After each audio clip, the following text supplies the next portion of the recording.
Welcome back to another spooky video. We're going to be diving into a subject that I absolutely love, urban legends. More specifically, 3 urban legends maybe you've never heard of. These ones are a little bit weird, a little bit creepy. Very quickly, guys, if you do enjoy spooky content, check out my Twitch. I run an After Dark horror comedy show, which if you enjoy the content here on YouTube, I'm sure you'll enjoy the live stream over on Twitch. But guaranteed to spook your socks off. Now let's jump into an urban legend called Pinky Pinky and Toilets.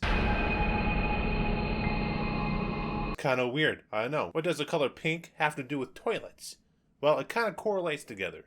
Now, Pinky Pinky is an urban legend that started in South Africa. Now, this urban legend has been going around the schools there, the boarding schools, the colleges. And it's an urban legend that specifically targets girls. Now, the tale goes that it's either a specter, a ghost, a demon. Some describe it as a half-humanoid, half-monster type of thing. And it haunts the girls' bathroom, more specifically, lives in the toilet. I don't know about you, but being that demon, you're in a situation already. Now, what does Pinky Pinky do? So it targets girls, like I said, and lives in the bathrooms. Now, if these girls or anybody's wearing the color pink, targets that person.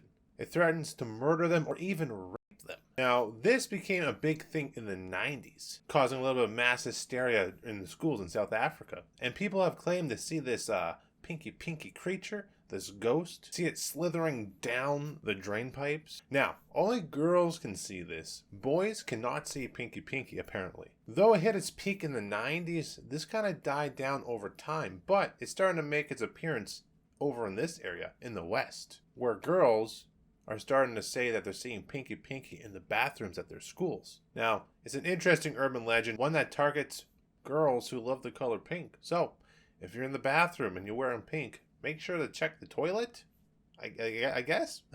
Now, Pinky Pinky will not just murder you or wrap you, you know what I'm saying? Pinky Pinky has also been known to cause severe harm to individuals. Slashes, cuts, leaving bruises on the body. It's a pretty interesting urban legend, one that I've never heard about before. Have you guys heard of Pinky Pinky? Let me know in the comments down below. Let's move on to another urban legend, number 2. The Devil's Chair.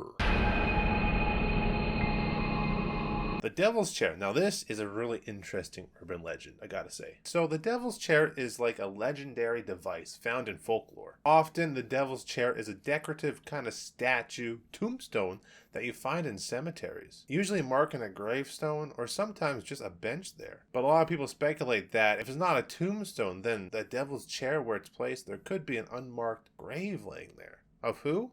Don't know. Originally, these were made for people who lost somebody to mourn on, to sit down, reflect on the person that they just buried. Now, time went on and legends began to grow about these devil's chairs that are placed in graveyards. Coined the Devil's Chair or the haunted chair, even in folklore. 2 things can happen. Either you can be rewarded for sitting on it because you're being rewarded for being brave sitting on this Devil's Chair, like nobody would. But you have to sit on it at nighttime. 3 a.m. would probably be the best time to do that. Or the second option is that you become cursed, so cursed that it could lead to your death. So the Devil's Chair, it could be cursed or it could not be cursed and give you good fortune. Though some people say that if you sit there long enough on the Devil's Chair, that Satan, the devil himself, will appear to you, making hands crawl out of the ground, grabbing you on the chair and dragging you down to hell. Sounds like a spooky 3 a.m. challenge to me. Now, I don't know if I'd want to see the devil, or I don't know if I'd want to be dragged down to hell. I've watched the movie, it looks terrible, it doesn't look very pleasant. Now, these Devil's Chairs are not just situated in one specific graveyard, they are situated all over different graveyards all around the world. Some believe that they're all linked together. Now, there are so many stories about the Devil's Chair that circulate around, and it's become a game to a lot of people. Play at night or even on Halloween. You gather your friends up, you find a Devil's Chair or the haunted chair. When midnight strikes, you get them to sit on the chair for as long as they can. And apparently, you're supposed to see some pretty freaky stuff happening. Or is that just all urban legends? I don't know about you, but I'd be pretty curious to sit on this chair myself. Would you or have you sat on the Devil's Chair? Let me know in the comments down below about your experience. Now we're going to go on to one of my favorite urban legends. Werewolf. Well, not specifically a werewolf, a different type of werewolf. The Rugaru. Hopefully I said that right.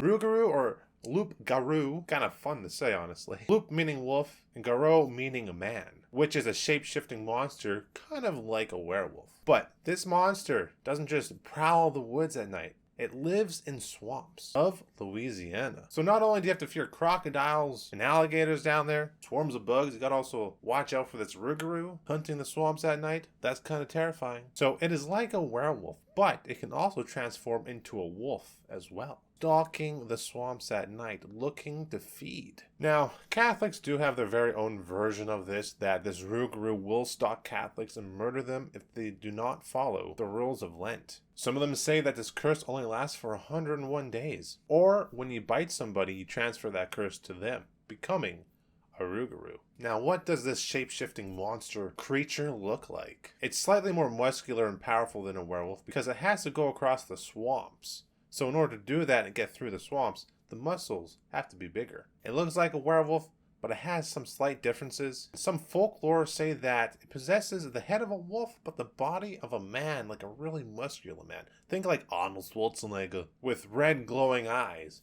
These creatures, they all have red glowing eyes. They also say that if you manage to look into its eyes, that the curse itself would be passed to you. So either you look in his eyes or you get bitten. I love werewolves, and this little Rugaru thing is pretty cool, I think. What do you guys think? What's your favorite urban legend? Let me know in the comments down below. And guys, if it's your first time here, be sure to hit that subscribe button if you enjoyed the video so you guys do not miss out on the next video coming out. Be sure to hit that like button, leave a comment down below. And as always, I'll see you in the next spooky video.